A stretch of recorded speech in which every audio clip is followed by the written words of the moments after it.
Hi, everyone. My name is E. David Crawford. I'm a professor of urology at the University of California in San Diego.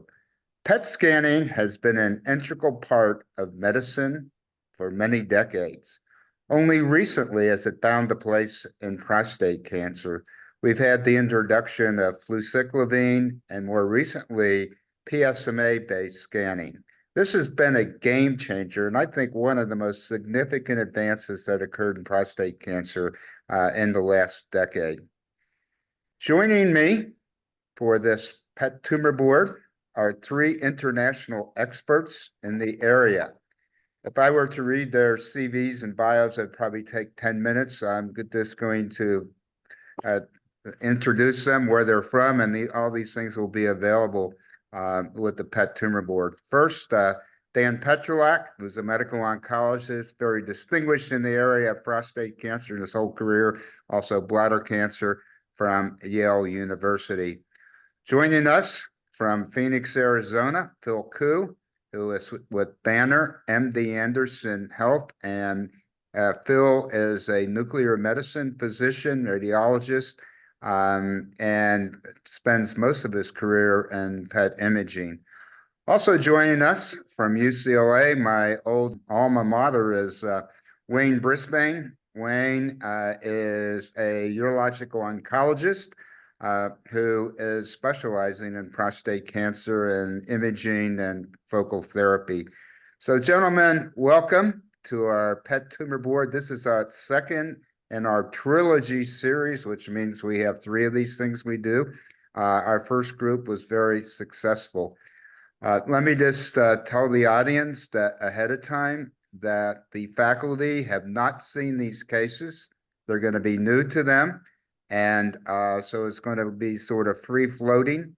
We try to do these things in about 10 minutes. Also would want to thank Blue Earth Diagnostics for giving us support for these PET scan tumor boards. They're very interesting, and the feedback that we've gotten so far has been outstanding. This is an interesting man who is a 63-year-old physician, and he has a very strong family history of prostate cancer, fathers, brothers, things like that, and he's worried. He did have germline testing done. That was negative. A few years ago, he had a PSA of 4.9, and then MRI showed a PIRADS 3 lesion at the left base and a 40-gram prostate. Wayne, what would you do with this guy? I would proceed to a prostate biopsy. Okay. So would you do any molecular test or anything, or you just go for a biopsy? What does the PIRAD 3 worry you, or what? No? Yes? Yeah, no, that's a good point. So we have a calculator that we use that's our data plus Jim Hu at Cornell that would give you a percentage risk based on clinical features and MRI findings. So just back of the napkin, 63 PIRADS 3. A PSA density of those are around 0.1. I'm guessing his risk is around 25-ish%. And so that would be enough where I would offer him a straight biopsy without additional tests. But you could also risk stratify him further with something like SelectMDx or I don't know, or a PSMA scan. Though I don't think that would be usual. We'd have to figure out some creativity in paying for it. Well, that's a good question. Phil, can we order a PSMA scan on somebody that doesn't have a diagnosis of prostate cancer? The current indications, current labels do not include that as an indication. So I think it would be challenging. Yeah, I mean, there's been a couple of people. I saw a guy with a PSA of 5,000 a couple of weeks ago in the clinic, and he was relatively asymptomatic. I thought, well, that I'm pretty sure the guy has prostate cancer, and he did, but no, we didn't get one. So the next steps are, I did what you said. I did a SelectMDx on him, and it came back at low risk.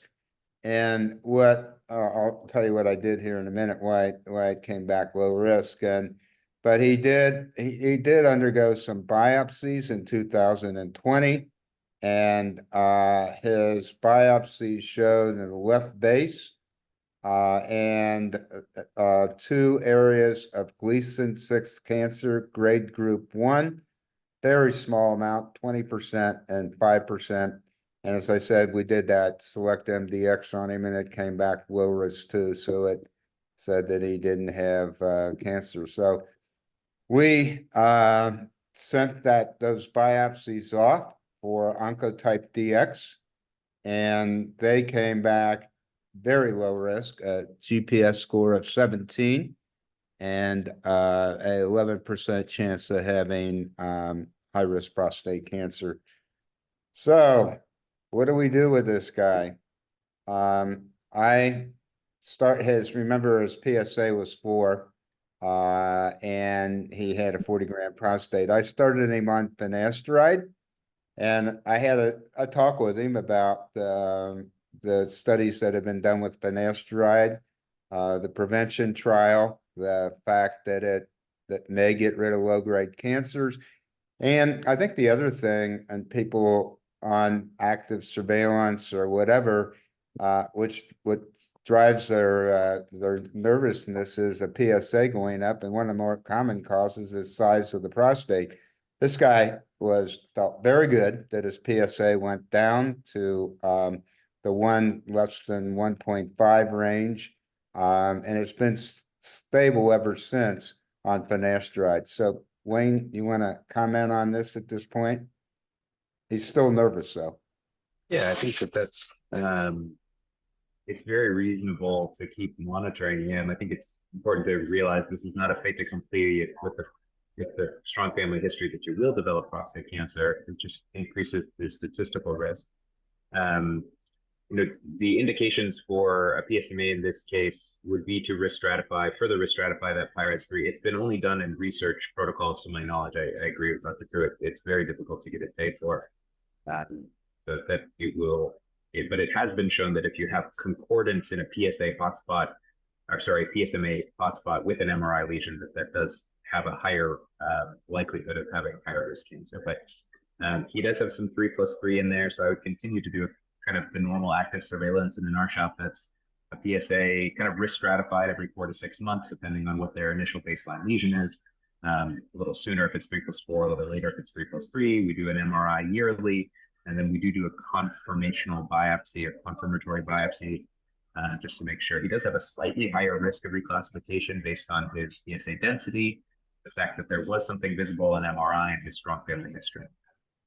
Okay. Dan, Phil? So I remember some years ago that we used to repeat imaging if a patient was on finasteride to see if the prostate, the strum of the prostate would shrink, and that would change the prostate shape. Would that actually have any effect on the prostate itself in terms of the PI-RADS score? Could we evoke something that may be more aggressive by treating this patient with finasteride for a while and then seeing how the imaging changes? Every time I put somebody on finasteride or dutasteride, I tell them don't Google it, or what's going to happen is you're going to find this finasteride syndrome and a bunch of other things. And I explained to them that there have been large trials, the PCPT, prostate cancer prevention trial, which we were part of, that showed that it did reduce the rate of prostate cancer at 7 years. It was felt that it got rid of low-grade cancers.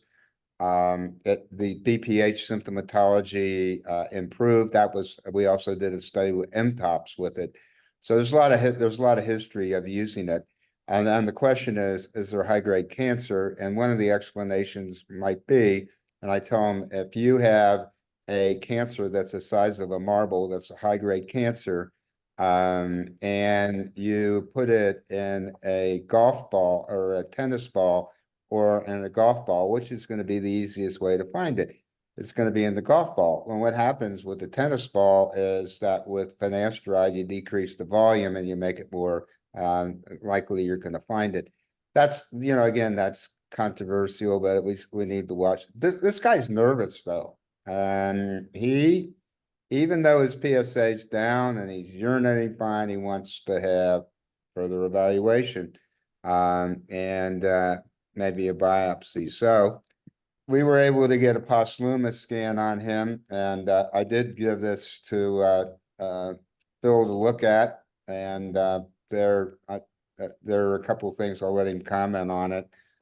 Maybe I'll make it easier on him. I'll go to the report first, and then we'll go back. It was positive for increased uptake within the prostate gland, a small left periaortic node, an adrenal gland on the right, and an osseous lesion on the fifth rib. And so, Phil, you want to comment on these? So I personally would not have obtained a PSMA PET in this clinical scenario because I think we run into a lot of these instances where you see a lot of incidental findings.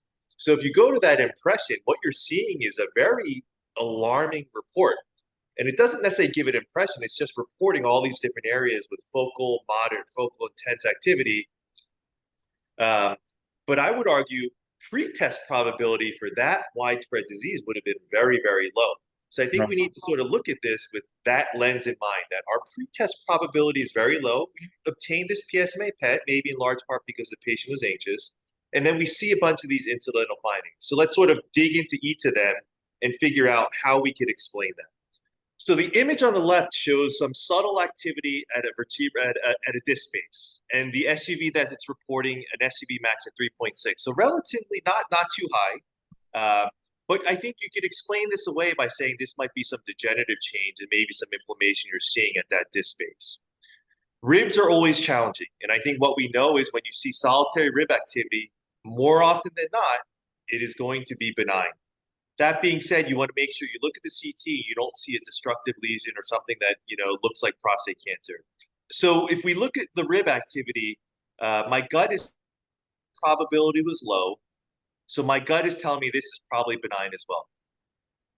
So let's go to the next slide. I'm going to start with the image on the right first. You see this activity in the prostate gland. I think the criteria for diagnosing prostate cancer in the prostate itself isn't well established. That being said, if it's focal and intense, you are more suspicious that it is the prostate cancer, or it could be infection as well. So I think those two remain in the differential. That being said, I do lean a little bit more towards this being primary prostate cancer.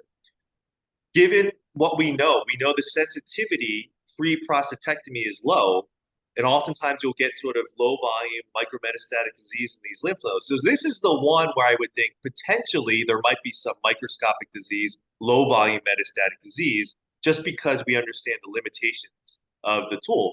But then if you go back to the pre-test probability, only has Gleason 6 that we know of so far, I might downplay this a little bit more. Okay. So, that I think this is an important thing to discuss, and you really hit the nail on the head here, is that when we do these scans, we're finding things that maybe we don't want to find or are false positives, and we've seen a lot of it in ribs. I haven't seen that many with postlumas. I was surprised to see this. And he has, I mean, if we look at it, the guy's got a PSA that's low. He's got a Gleason score that's low. He has molecular tests that are low risk. So this doesn't fit with prostate cancer unless he's got a Gleason 8 hidden in his prostate that we didn't find, which I don't think is the case. So what do we do? What do we do? Repeat this scan in 6 months for these other things, or do we do MR, CT scans? What? He does need a confirmatory biopsy at some point, and now you have a target within the prostate to go sample. I mean, the select MDX being negative is weird because that should be a whole prostate biomarker. But that being said, it's not perfect. So I do think he needs a confirmatory biopsy. I don't think it's urgent given his PSA, but it's something that I would counsel him towards. So he came out to see me a couple of weeks ago. We had the posthumous scan the afternoon before the biopsies, which were done the next day. I did see these films, and he had some biopsies, and this is what we found. We found in the right lateral base, where the scan was positive in right mid, a grade group 1, no different than what he had before, present. And also, if you go back to the scan here on the left side right here, I think, Phil, you think that's anything? I think that was his other cancer that we biopsied in the past. So and I'm thinking, well, this guy has a prostate cancer that is still Gleason 6. What do you think, Phil? Do you think that what I showed you in that this area right here is that Gleason 6 that was on the left side that I originally biopsied? I think that's definitely possible. You know, I think on the right, maybe we're seeing a little bit some inflammation or maybe some, infection there. But I agree. I don't think I'm finding anything that's so discordant. So why are you saying that? I mean, I've got biopsies in this area here where about 4 of them that all show Gleason 6 and But not Gleason here. 3+3, I would have suspected this would have been a little bit more than a grade group 1. Well, that's what I hit. That's what I went after. And I did a micro ultrasound on him. I didn't show you that. And that also showed that the disease there. So the point In general, here, the data is telling us a Gleason 6 usually has probably not quite as intense activity, but again, we're still learning about this. that's well, you just said it right there, because this is the second case I've seen where yeah, we kind of think that the PET scans aren't so positive with low grade cancers. And I actually like it because it helps me, and I'll talk about it in a minute. Wayne, what do you think here? You see a lot of these. Yeah, no, I agree. I would see, did the micro ultrasound show that loss of glands as well? Yes, It it had a Primus 4 and 5 lesion there that I So I think, biopsied. yeah, radiographically, this is discordant from the actual PET, or sorry, from the histology results. So I would, in my practice, probably send this for Decipher, telling the patient, there's some discordance here. 3+3 is a very safe tumor to observe. Yep. But there's something different about your 3+3 with your family history, with the SUV uptake. I think it was 6. I usually, for 6, we find about 70% of those are at least 3+4 or above. So there clearly is some discordance. Okay. Well, so what happened here is the discussion is, what do you do? So now we've got disease on the other side, both sides, and he's nervous. You're right. We sent this off for Oncotype DX, and also the new prostatype test that's developed in Europe that they have 20-year data on. He's going to be one of the first people in the US to get that done. I think, would you talk to this guy about targeted focal therapy? Probably, so I would definitely talk to him about it. So the first thing I talk to them about is the technical consideration, because nobody can disagree about that. Is it in a location that would be amenable to focal therapy? It is at the base, right under the bladder neck, in a smallish prostate. That will have some difficulty in treatment, definitely ejaculatory dysfunction and probably some urethritis afterwards, given how close it is to the midline. And we need to extend the margins pretty far out. And then I would also tell him that his risk of developing new tumors is reasonably high, just given his family history and kind of the story I'm seeing. I really like the focal therapy in the case we saw a couple of tumor boards ago, where there's a isolated lesion, everything is clear, the biopsies, genetics, everything else is completely stone cold negative. That type of tumor phenotype, I think, does lend itself to focal therapy. I think when you try and apply focal therapy too broadly, you do get these pretty rapid recurrences.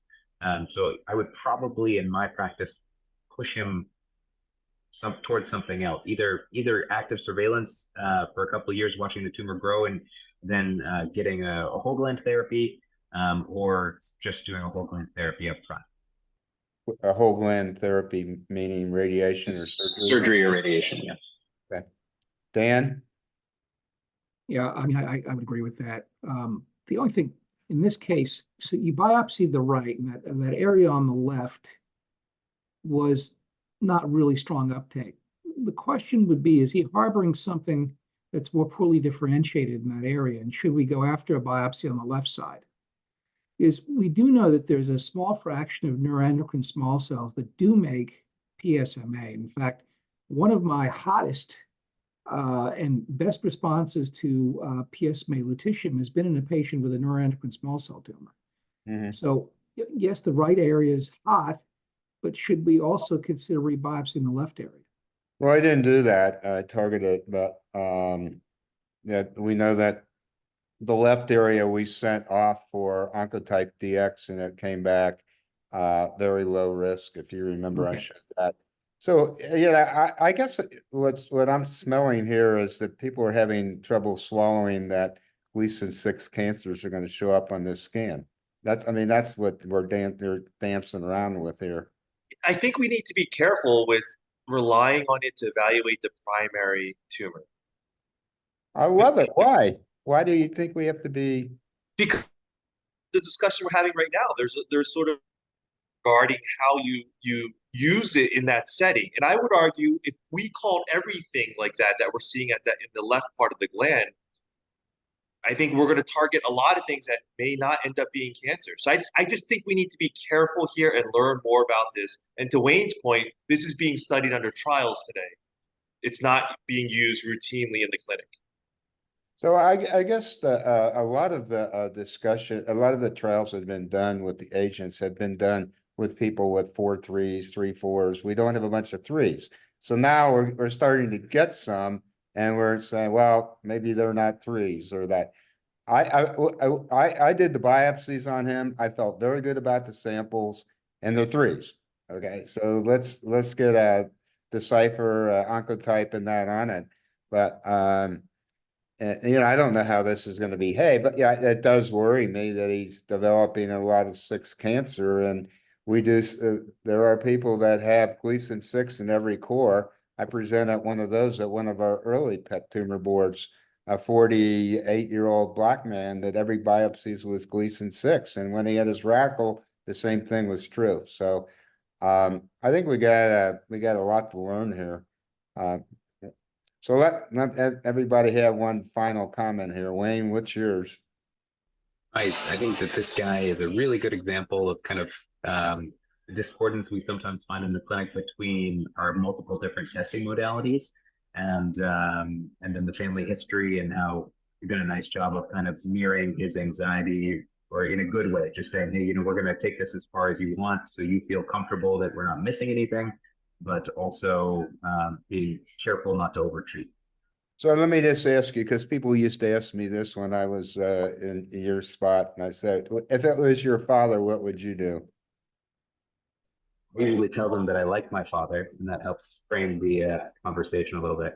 But I would say that, if he's in good health, I would pursue, in his case, either radiation or surgery.